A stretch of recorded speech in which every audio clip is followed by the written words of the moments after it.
Fala aí, galera, beleza? Eu sou nutricionista e professor de Educação Física, Diego Freitas.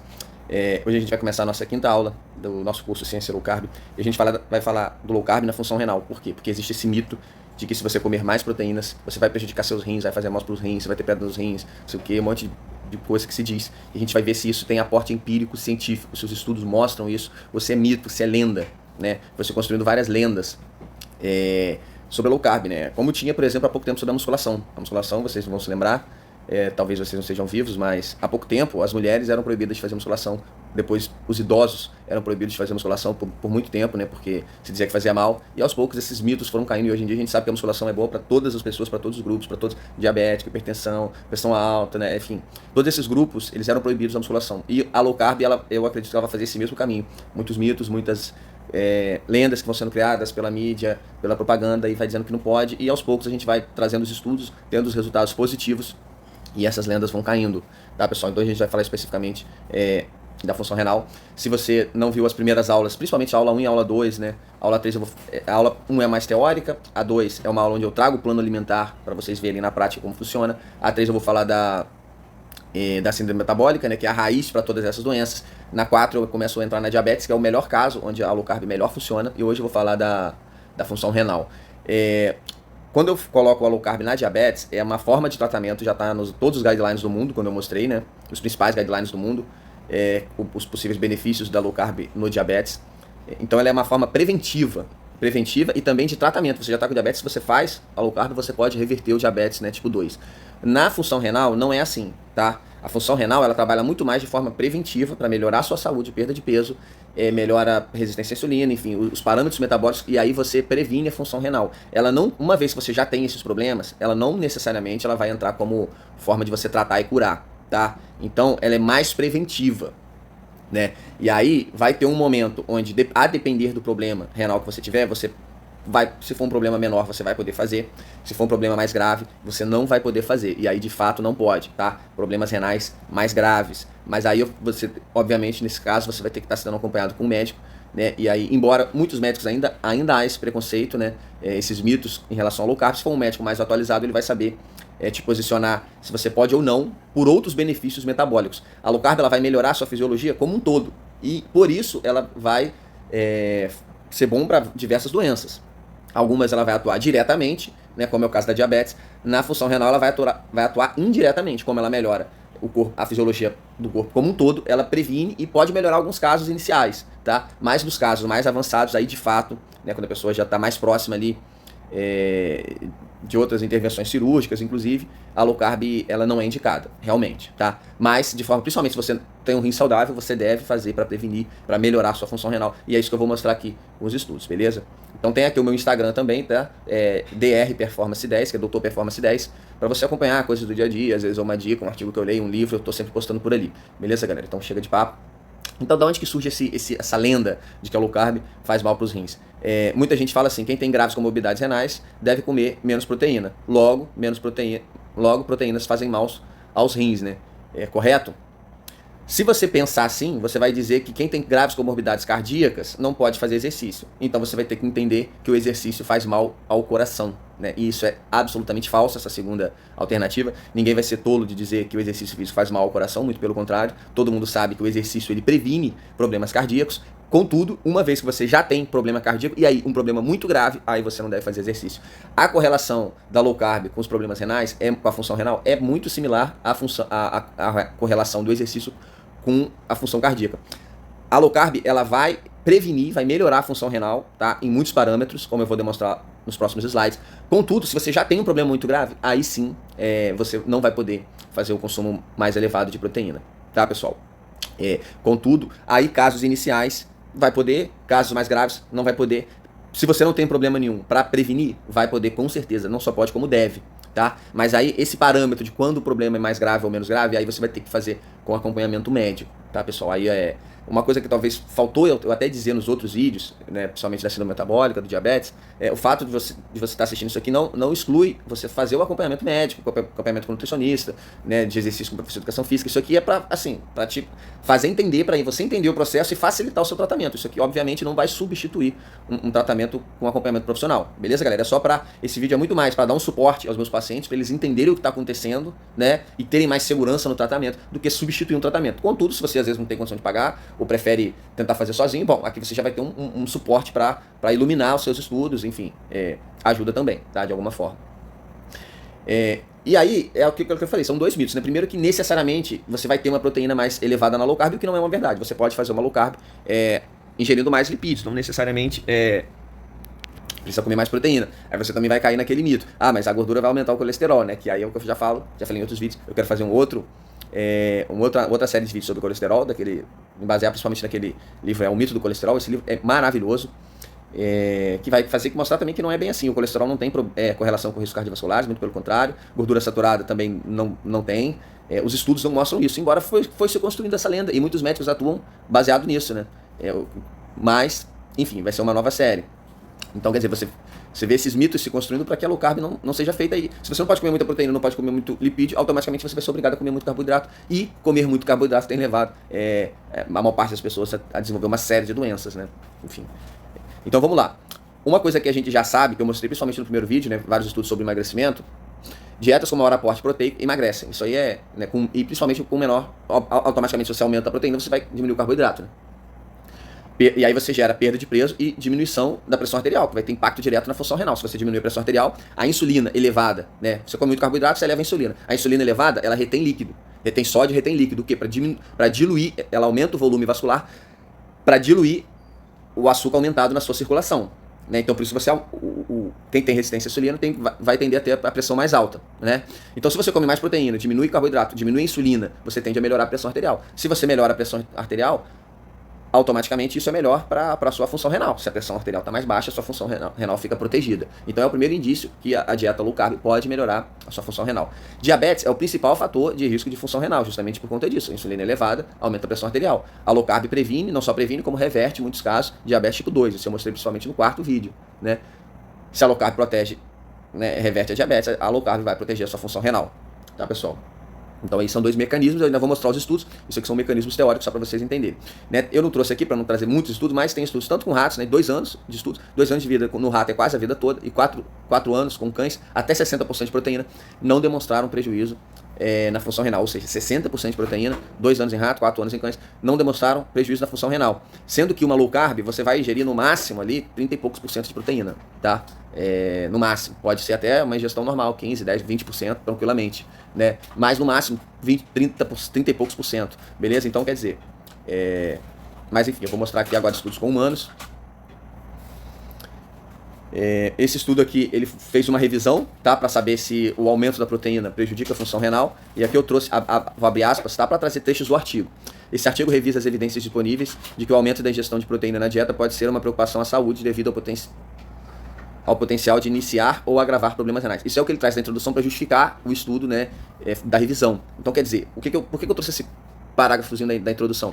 Eu quero que vocês entendam que os estudos eles partem desse pressuposto. Eles partem do pressuposto que aumentar a proteína vai fazer mal para a função renal, iniciar ou agravar a doença, entendeu? Eles não investigam, assim, lógico, ele vai investigar e vai encontrar um resultado, mas a grande maioria dos estudos, né, ou todos os estudos que eu li, eles sempre partem dessa suposição, desse pressuposto que a proteína vai fazer mal para a função renal, a proteína elevada. E aí eles vão encontrar o contrário. É isso que eu quero que vocês entendam, que há essa mitologia, criaram esse paradigma de que você aumentar a proteína vai fazer mal para os rins, vai fazer mal para o fígado, vai fazer mal para lá, vai fazer mal para lá, né? E eu vou trazer essa série de vídeos agora voltada em desmistificar esses mitos, essas coisas que não fazem sentido. Mesmo você... E às vezes esse pressuposto que o autor acredita que é uma coisa que está assim, implícito na comunidade acadêmica. O cara vem...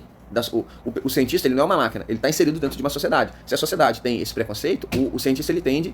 Por mais que idealmente ele não deveria ter esse preconceito, ele acaba carregando esse preconceito. E quando ele monta o estudo partindo desses pressupostos, que são de crença comum na sociedade. E aí, às vezes, se ele for um cara honesto, ele vai ver que, embora eu cheguei aqui com esse mito, eu encontrei um resultado contrário disso que eu acreditava, que vai ser o que vai acontecer aqui, No momento, não há provas suficientes que justificam as diretrizes de saúde pública visando restringir a ingestão de proteína na dieta de adultos saudáveis com o objetivo de preservar a função renal. Tá vendo? Ele não diz que não faz mal, que faz bem. Ele vai dizer o seguinte, olha, a gente tem essa crença de que proteína faz mal. Eu não encontrei dados que comprovem isso. Quer dizer, mas sempre com esse pressuposto que a proteína faz mal. Ele não encontrou dados que faz mal. Ele não vai dizer que faz bem. Ele vai dizer só que não confirma que a proteína faz mal.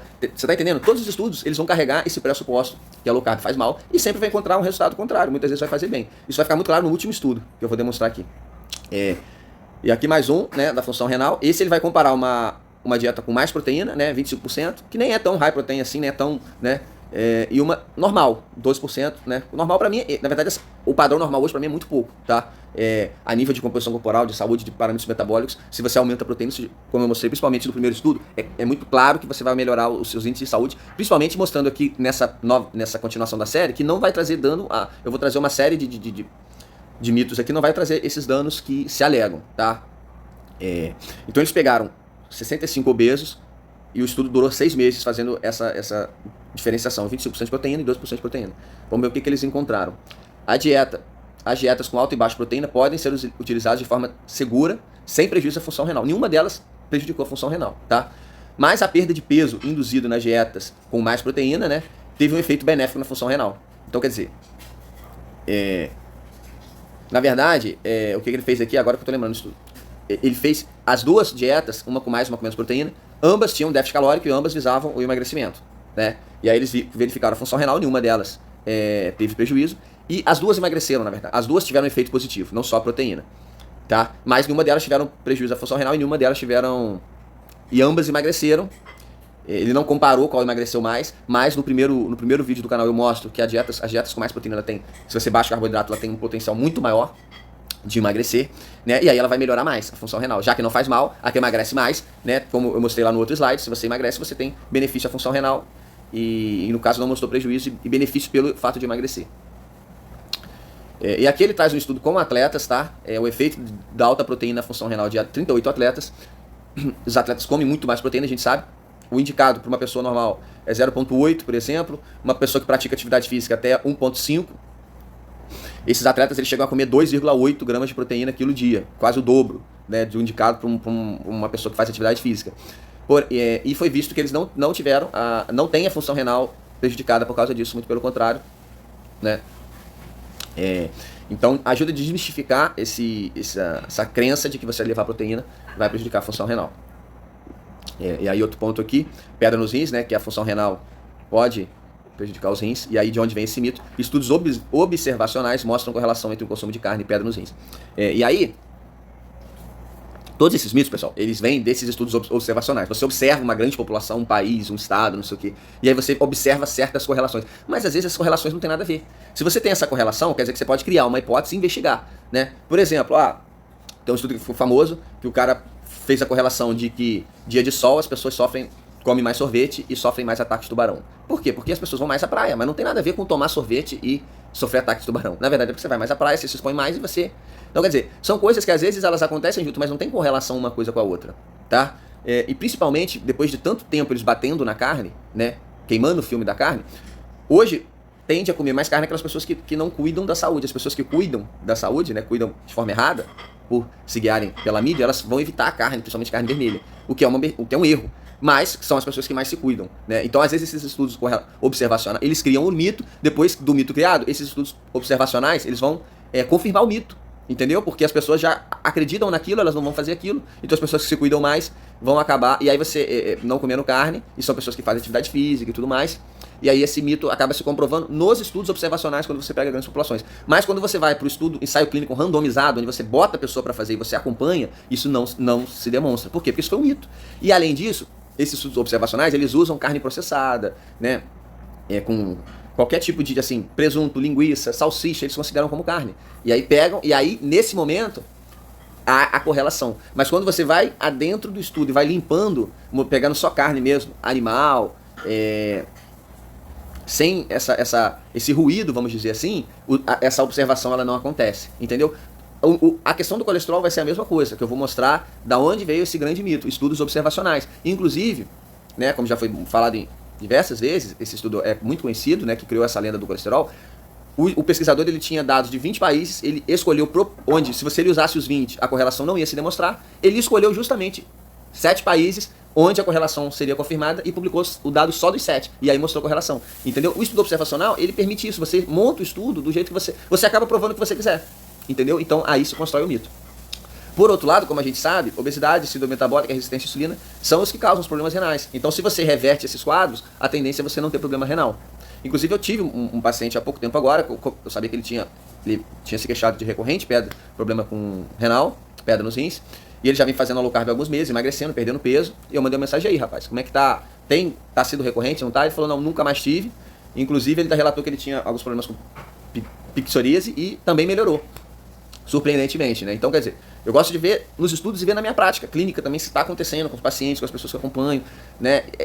É assim que você forma o conhecimento, né? Porque às vezes você olha o estudo, você aplica aquilo ali e não acontece, né? Você tem que saber se acontece. Então, né, eu já venho aplicando a low carb há alguns meses, né, e vem acontecendo esses resultados, né, de melhora da pressão arterial, emagrecimento, assim, muito mais efetivo do que a dieta padrão, melhoras de saúde, né? Enfim, de vários aspectos. Desprescrição de remédios, isso tudo tem acontecido também na minha prática clínica, é por isso que eu estou trazendo isso aqui para vocês. Tá? Então tem esse estudo aqui que foi avaliar, né? Essas duas revisões que eu fui ler, a causa dos problemas renais, né? E o que ele trouxe? A principal causa é inflamação e estresse oxidativo, que vem da resistência à insulina. Vai lá no vídeo 3. Que faz uma maior liberação de citocinas pró-inflamatórias, promovendo fibrose glomerular e intersticial, né? Então, quer dizer, o estresse oxidativo e a inflamação vai gerar prejuízo ali na função renal, e o aumento da pressão glomerular, né? Em decorrência, o aumento do estresse oxidativo e a inflamação também vai aumentar a pressão, o aumento da pressão glomerular, né? Que outro hormônio que vai influenciar também é a leptina, que é característica de quem tem obesidade, né? A leptina mais alta, você também gera resistência à leptina e ela também aumenta, né? Eleva a vasoconstricção da arteríola eferente e ao aumento da pressão intraglomerular, tá? Então, esses são os principais fatores de causa. E aí o efeito, né? E aí você vai chegar a maior prevalência de cálculos renais, né? Diminuição da excreção de amônia, que também está relacionada à insulina, aquilo que eu falei, ela retém líquido, ela diminui a excreção de sódio, também da amônia, acidificando a urina, e aí você vai acumular esse ácido ali até causar as pedras nos rins, né?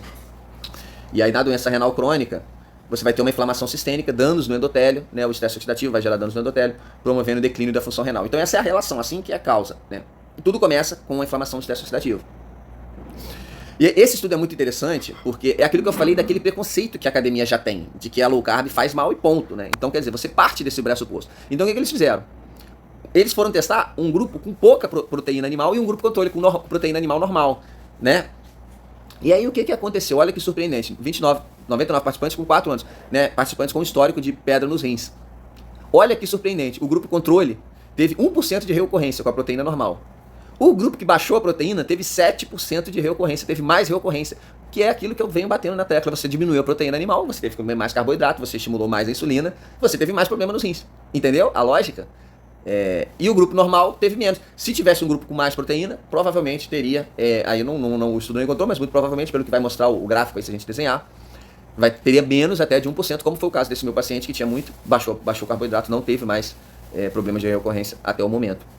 Beleza, galera? Então esse estudo aqui também mostra o preconceito da academia, que ele já vem com esse preconceito. Eles tentam provar que baixar a proteína vai fazer bem. E o que acontece? Baixou a proteína e fez mal. Você teve mais reocorrência, né? Colaborando com os outros estudos que eu já demonstrei, você observa que não se justificam, os estudos mostram, não se justificam o receio. Ah, não, se você aumentar a proteína você vai ter problema renal. Bom, os estudos apresentados até aqui não mostram isso, né? Eu também me baseei muito essa série toda eu vim me baseando muito naquele livro do José Carlos Souto, Uma Dieta Além da Moda. Ele também vai trazer outros estudos, além desses aqui que eu trouxe, uma série de estudos demonstrando que, pelo contrário, você aumentar a proteína na sua dieta, a questão não é nem aumentar a proteína, pessoal, é diminuir o carboidrato, vai fazer muito bem para sua fisiologia em geral, né? E essa melhora da fisiologia em geral automaticamente vai melhorar também a sua função renal. Beleza, galera? Então fica mais esse vídeo aí para você curtir, compartilhar. Eu até esqueci de avisar, o canal agora tá com a opção de você dar o valeu, que é você dar uma colaboração aí, né? Do lado do compartilhar ali, você joga pro lado, tem a função de valeu, que é você fazer uma doação pro canal, beleza? Então vai ser muito bem-vindo aí para você incentivar a produção de conteúdo. Então tá aí o meu currículo, pra você me conhecer melhor. Segue meu Instagram, se quiser mandar alguma mensagem, alguma pergunta, eu acabo acompanhando mais o Instagram no dia a dia do que o YouTube, então você vai ter um acesso mais rápido e mais fácil, né? Se você quiser perguntar alguma coisa. E fica aí também a possibilidade de você me convidar para eventos, para aulas, tá? Consultas, palestras, enfim. É É isso aí. Então fica aguardando aí o próximo vídeo. Eu acredito que vai ser sobre o ganho de massa na low carb, que é outro mito, que você não consegue ganhar massa na low carb. Então vamos ver o que os estudos falam além dos mitos. Beleza, galera? Um abraço, até mais. Tchau, tchau.